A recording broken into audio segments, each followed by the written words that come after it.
तो नमस्कार दोस्तों, जय हिंद। मेरा नाम है सायन नायक। तो आज की इस वीडियो में हम बात करने वाले हैं धार्मिक प्रताड़ना के कारण भारत ने किन किन देशों को शरण दी है, किन किन देशों के लोगों को भारत ने धार्मिक प्रताड़ना के चलते शरण दी है। अब ये धार्मिक प्रताड़ना क्या होता है, तो आज की इस वीडियो में हम यही समझने वाले हैं क्या होता है CAA और क्या होता है NRC। ठीक है, इन तीन मुद्दों पे बात करेंगे। इसके बाद जो हमारी अगली वीडियो होने वाली है वो होने वाली है संविधान के भाग 3 के बारे में, यानी कि मूल अधिकार के बारे में हमारी अगली वीडियो होने वाली है। तो इससे पहले मैंने आपको तीन चीजें बताई थी। तीन चीजों में मैंने आपको बताया था NRI क्या होता है और PIO क्या होता है और OCI क्या होता है। ठीक है, ये तीन चीजें बताई थी। NRI जो होते हैं, जो 6 महीने से ज्यादा लोग भारत से बाहर विदेश में काम करते हैं तो उन्हें NRI की डिग्री मिल जाती है। इसके लिए 6 महीने बाहर रहना पड़ता है। ठीक है, ये मैंने आपको NRI के बारे में बताया था। और PIO के बारे में मैंने आपको बताया था कि पहले के टाइम पे क्या होता था, जो भी लोग विदेश से भारत में घूमने आते थे उनके साथ ये भेदभाव किया जाता था कि उनके खाने, रहने, सोने, हर चीज पे टैक्स ज्यादा लिया जाता था। ठीक है, तो ऐसे में 1999 में ये व्यवस्था लाई गई कि PIO की व्यवस्था लाई गई। उसमें कहा गया कि जो भी भारत से विदेशी व्यक्ति भारत में घूमने आएगा या व्यापार करने आएगा तो उसके साथ किसी भी तरह का भेदभाव नहीं होगा। यह बात PIO के तहत कही गई थी, लेकिन वर्तमान में 2015 में PIO की व्यवस्था समाप्त कर दी। ठीक है, और OCI में मैंने आपको बताया था कि जो भी लोग भारत की नागरिकता बर्खास्त कर दी, जिन्होंने भारत की नागरिकता छोड़ के किसी अन्य देश की नागरिकता प्राप्त कर दी, ठीक है, और वो अन्य देश में जाकर अन्य देश की नागरिकता प्राप्त कर बहुत अच्छे पदों पर काम कर रहे हैं। ठीक है, बहुत अच्छे पदों पर काम कर रहे हैं, तो उनके लिए भारत एक डिग्री बनाता है जिसका नाम है OCI। ठीक है, ओवरसीज सिटीजनशिप ऑफ इंडिया। तो इसके तहत कहा गया है कि जब भी वो भारत में आएंगे उनके साथ किसी भी तरह का भेदभाव नहीं होगा, उसे बिल्कुल भारतीय की तरह ट्रीट किया जाएगा। लेकिन वो केवल वोट नहीं डाल सकते भारत में, और बिल्कुल वो भारतीय की तरह ही भारत में घूम सकते हैं। ठीक है, यह डिग्री बनाई गई है, केवल उन लोगों के लिए बनाई गई है जो अच्छे पदों पर है। ठीक है, और मैंने आपको 4 देशों के बारे में बताया था, भारत के बारे में बताया था कि भारत 4 देशों के संविधान के बारे में बताया था। भारत का सबसे ऐसा लिखित संविधान है जो पूरे विश्व में सबसे बड़ा लिखित संविधान जो है वो भारत का है। इसी तरह अमेरिका का जो संविधान है वो दुनिया का सबसे छोटा लिखित संविधान है, और अमेरिका ही एक ऐसा देश है जिसने सबसे पहले संविधान को लागू किया था। ठीक है, और फ्रांस एक ऐसा देश है जिसने ये विचार दिया था कि हर देश का एक ऐसा संविधान होना चाहिए जिसमें देश को चलाने के लिए नियम व कानून लिखे होने चाहिए। ठीक है, ये विचार दिया था फ्रांस ने। और इंग्लैंड एक ऐसा देश है जिसमें मौखिक रूप से संविधान लागू है। ठीक है, उसमें लिखित संविधान लागू नहीं है, उसमें केवल मुंह से बोला गया है और वो वही वहां पर लागू है। ठीक है, तो आज की इस वीडियो में बात करने वाले हैं धार्मिक प्रताड़ना।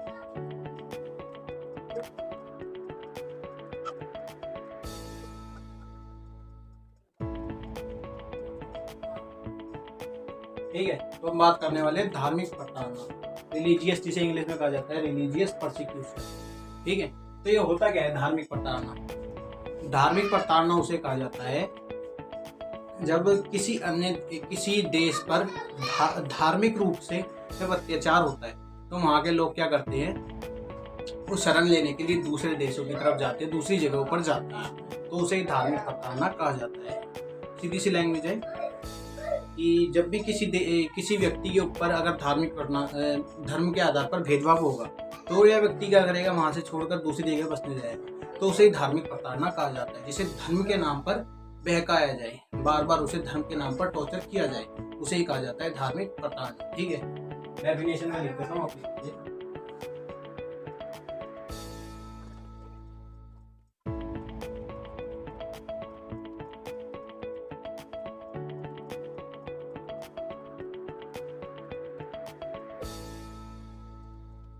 ठीक है, धार्मिक प्रताड़ना से अभिप्राय उन लोगों से है जिनके साथ धर्म के आधार पर भेदभाव किया जाता है। ठीक है, धार्मिक प्रताड़ना का मतलब समझ में आया।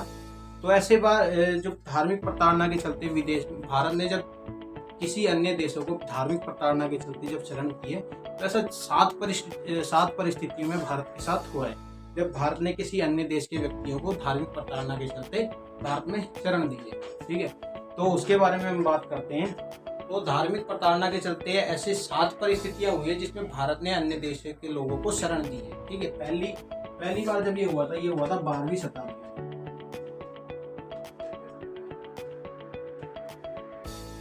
12वीं सदी में ये हुआ था। ठीक है, जैसे आपने पारसी लोगों का नाम सुना होगा, ज्यादातर ये गुजरात की साइड देखने को आपको मिलते हैं। ठीक है, तो हुआ क्या था, 12वीं सदी में अरब के लोगों ने ईरान के लोगों पर धार्मिक रूप से अत्याचार करना शुरू कर दिया।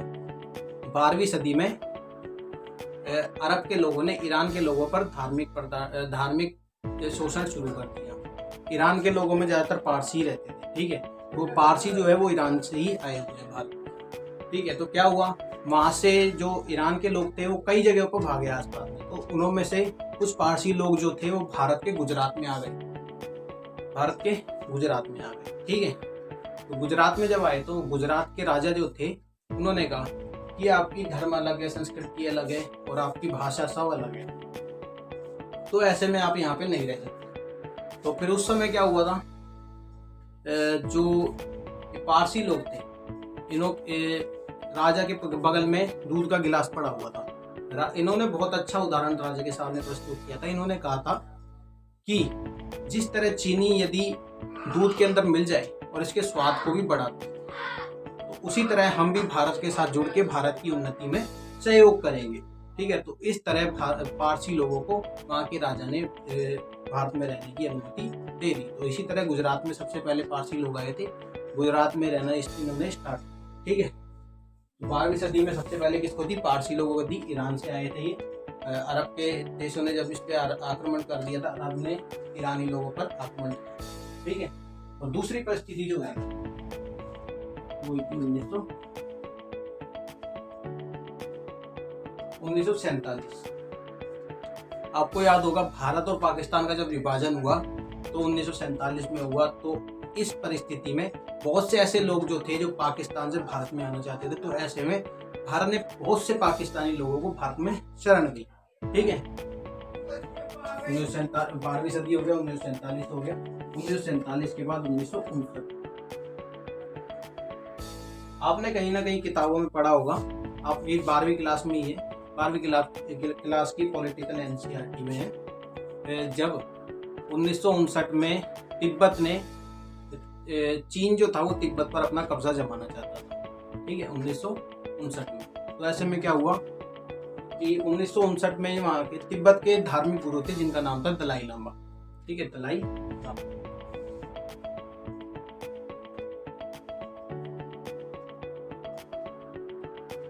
दलाई लामा ये तिब्बत के धार्मिक गुरु थे। इन्होंने क्या किया, इन्होंने भारत से शरण मांगी।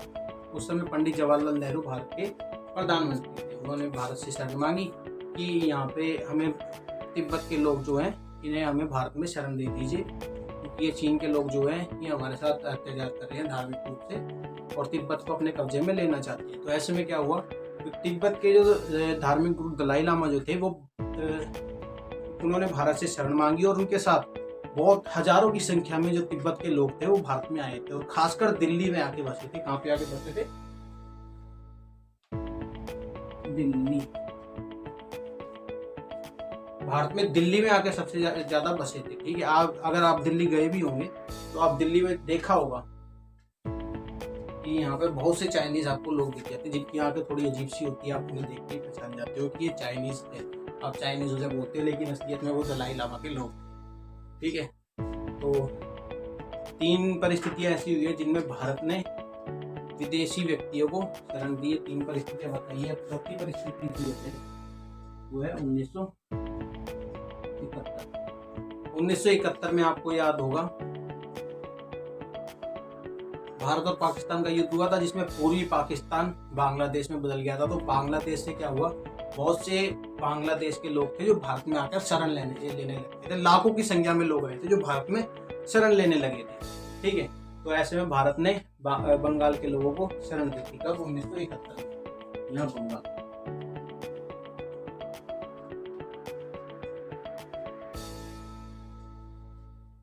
1947 में पाकिस्तान।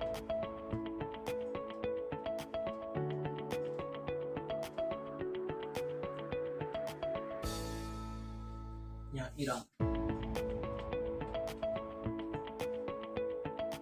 ठीक है, 4 परिस्थितियां हुई। इसके बाद एक परिस्थिति होती है 1979 में क्या होता है, रूस जो है वो अफगानिस्तान के लोगों पर हमला कर देता है। रूस अफगानिस्तान पर हमला कर देता है, तो वहां से बहुत से लोग जो होते हैं वो भारत में शरण के लिए आते हैं। कुछ पाकिस्तान चले जाते हैं, कुछ अन्य जगह चले जाते हैं, और कुछ जो होते हैं वो भारत में शरण मांगने आ जाते हैं। तो ऐसे में उन लोगों को शरण दी गई, कब दी गई, 1979। ये 79 लिखा है, 79, ठीक है, 1979 में अफगानिस्तान।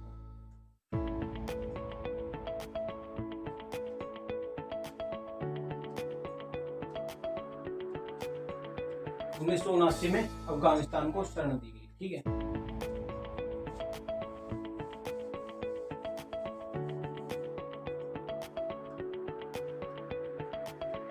उन्नीस सौ उनासी के बाद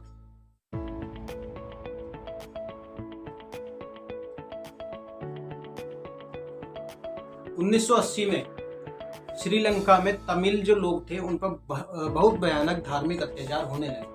कब, 1980 में श्रीलंका में तमिल के जो लोग हैं उन पर बहुत ही भयानक अत्याचार होने लगे। तो ऐसे में वहां से तमिल के लोग जो थे भारत में शरण मांगी, और भारत में 1980 में तमिल के लोगों को शरण दी, ठीक है, श्रीलंका से तमिल, ठीक है। इसके बाद जो है 2015 में भारत ने म्यांमार से आए 2015 में भारत ने म्यांमार से आए रोहिंग्याओं को भारत में शरण दी, ठीक है। वहां से म्यांमार से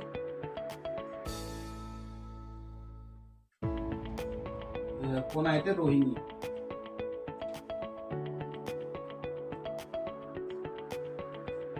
रोहिंग्या जो लोग थे ये म्यांमार के रहने वाले थे, और ये 2015 में उनके पर धार्मिक प्रताड़ना के चलते उन्होंने भारत से शरण मांगी, और भारत ने उन्हें 2015 में शरण दी, ठीक है।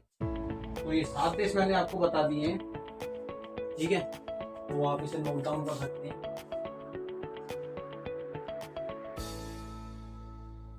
ठीक है। कब दी थी भारत में शरण, 12वीं शताब्दी में दी थी। 12वीं शताब्दी में किसको दी थी, ईरानी लोगों को दी थी। अरब ने जब उस पर ईरानी लोगों पे आक्रमण किया था, और जो उनमें जो मेन लोग जो थे वो थे पारसी लोग जो थे, ईरानी लोग को पारसी कहा जाता है, ठीक है। दूसरी बार जब दी थी तो 1947 में दी थी। 1947 में किसको दी थी, पाकिस्तान से आए लोगों को दी थी। 1947 के बाद 1959 में दी थी। 1959 में दलाई लामा ने जब भारत से शरण मांगी तो तिब्बत के बहुत से लोग जो थे वो आकर भारत में बसे। भारत में मेन जगह जो थी वो थी दिल्ली, ठीक है। 1959 के बाद 1971 में जब बांग्लादेश के साथ युद्ध हुआ, ठीक है, बांग्लादेश के साथ युद्ध हुआ, तो बांग्लादेश के बहुत से लोग जो थे वो भारत में आके, लाखों की संख्या में लोग जो थे वो भारत में आके रहने लगे, ठीक है, भारत से शरण मांगी, ठीक है। इसी तरह 1979 में रूस ने अफगानिस्तान के लोगों पर हमला किया, तो अफगानिस्तान के लोग भारत में आकर बस गए, भारत से शरण मांगी, भारत ने उन्हें शरण दी।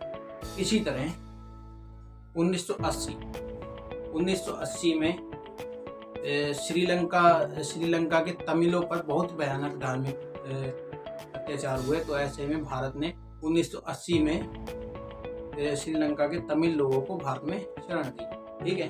इसी तरह 2015 में म्यांमार से आए रोहिंग्या लोगों को भारत ने 2015 में शरण दी, ठीक है। अभी मैंने आपको 7 बार ऐसा बता दिया है जब धार्मिक प्रताड़ना के चलते भारत ने शरण दी, विदेशी लोगों को शरण दी, ठीक है।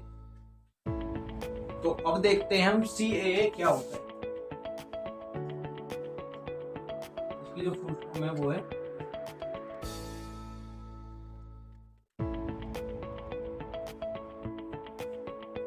फॉर्म है वो है सिटीजनशिप अमेंडमेंट एक्ट, ठीक है।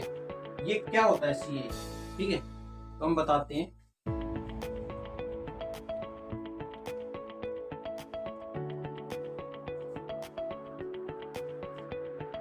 दो 2015 में भारत द्वारा ये घोषणा की गई कि जो लोग 2014 से पहले पाकिस्तान, बांग्लादेश और अफगानिस्तान से भारत में आए हैं, कब, 2014 से पहले, तो उन लोगों को 2020 में भारत की नागरिकता दी जाएगी। ठीक है, ये कब कहा गया था?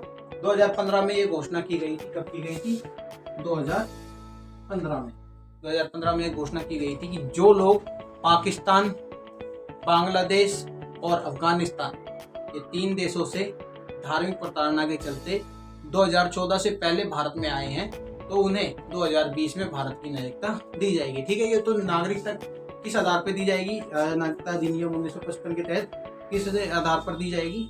5 विधियां थी ना, 5 विधियों में से 7 साल वाली विधियां हैं। 7 साल विधि वाले में से पंजीकरण वाली विधि।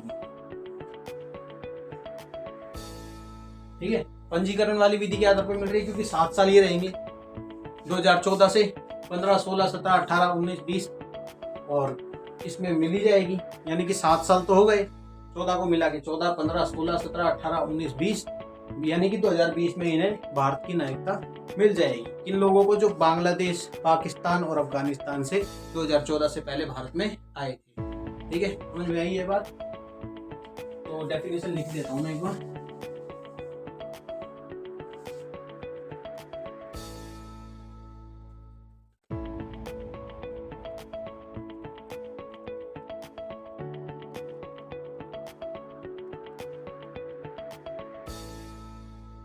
ठीक है, जो लोग पाकिस्तान, बांग्लादेश और अफगानिस्तान से 2014 से पहले भारत आए थे, उन्हें 2020 में भारत की नागरिकता दी जाएगी। ठीक है, ये है सीए, आप इसे नोट डाउन कर सकते हैं। तो सीए समझ में आया। अब देखते हैं एनआरसी क्या होता है। इसकी जो फुल फॉर्म है वो है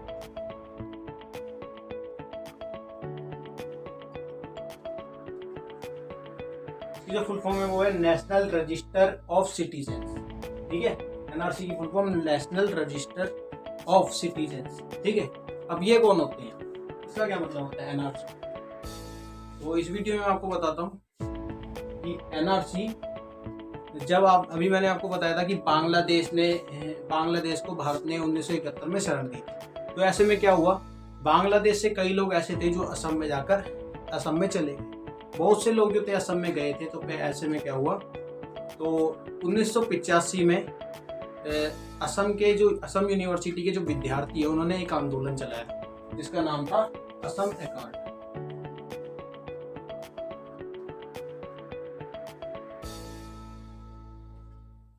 असम एकॉर्ड, ठीक है, ये आंदोलन का नाम था। किसके द्वारा चलाया गया था? 1985 में असम यूनिवर्सिटी के विद्यार्थियों द्वारा ये आंदोलन चलाया गया था, असम एकॉर्ड। ठीक है, तो इसमें क्या हुआ था कि इन्होंने आवाज उठाई थी कि हम इतने सारे बंगाल के जो लोग हैं इन्हें नहीं रख सकते। तो ऐसे में सुप्रीम कोर्ट ने आदेश दिया था, और जो वहाँ की जो सरकार थी असम की, तो वो कह रही थी कि हमारे यहाँ पे 4 करोड़ लोग जो है बांग्लादेश से असम में आ गए हैं। तो ऐसे में सुप्रीम कोर्ट ने असम की सरकार को आदेश दिया कि आप एक दस्तावेज तैयार कीजिए जिसके अंतर्गत आप उन लोगों के नाम व पूरी जानकारी लिखिए जो 1971 के समय बांग्लादेश से असम आए थे। उन लोगों की जानकारी आप एनआरसी रजिस्टर में लिखिए। तो जो दस्तावेज था उस दस्तावेज का ही नाम क्या था? NRC, national register of citizen. ठीक है, डेफिनेशन लिख देता हूं मैं। असम एकॉर्ड आपको नाम याद रखना है, लिख देता हूं यहाँ पे।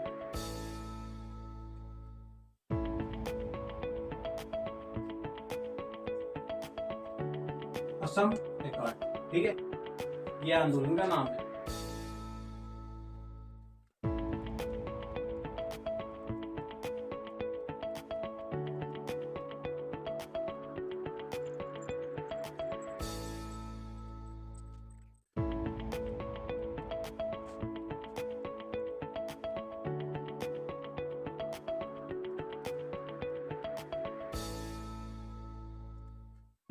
ठीक है, सुप्रीम कोर्ट ने जब असम की सरकार को यह आदेश दिया कि एक दस्तावेज तैयार कीजिए जिसमें उन लोगों का नाम लिखिए जो 1971 से के समय भारत आए, उसे ही एनआरसी रजिस्टर कहा जाता है। ठीक है, उसी रजिस्टर का नाम था जिसमें उन लोगों का नाम लिखा गया था जो बांग्लादेश से 1971 के समय असम में गए थे। यहाँ पे असम लिखना, असम आए। ठीक है, तो बांग्लादेश से जब वहां पे लोग गए थे तो असम की सरकार ने कहा था कि 4 करोड़ लोग आए थे, 4 करोड़ बांग्लादेश से लोग असम में आ गए। लेकिन असलियत क्या थी, जब ये रजिस्टर में नाम लिखे गए तो 19 लाख लोग ही असम में गए। ठीक है, तो ये इसमें तय कर दिया, आप इसे नोट डाउन कर सकते हैं। तो आज की इस वीडियो में हमने आपको उन देशों के बारे में बताया जो धार्मिक प्रताड़ना के चलते भारत में आए थे, भारत ने उन्हें धार्मिक प्रताड़ना के चलते शरण दी। ठीक है, ऐसा 7 परिस्थितियों में हुआ था, ऐसा 7 परिस्थितियों में हुआ है। कब कब हुआ है? पहला हुआ था 12वीं सदी में, दूसरा हुआ था 1947 में, 1947 के बाद हुआ था 1959 में दलाई लामा को शरण दी थी जब, 1959 के बाद होता है 1971 में, 1971 के बाद होता है 1979 में, 1979 के बाद 1980 में, 1980 के बाद 2015 में। ठीक है, तो ये 7 बार भारत ने विदेश से आए लोगों को भारत में शरण दी, कब? धार्मिक प्रताड़ना के चलते। ठीक है, और मैंने दो व्यक्तियों के बारे में बताया, CAA और NRC। ठीक है, CAA में क्या बताया? CAA में जो भी बांग्लादेश, भारत और बांग्लादेश, पाकिस्तान और अफगानिस्तान से जो लोग 2014 से पहले भारत आए थे उन्हें 2020 में नागरिकता दी जाएगी। इस आधार पर पंजीकरण के आधार पर भारत की नागरिकता दी जाएगी।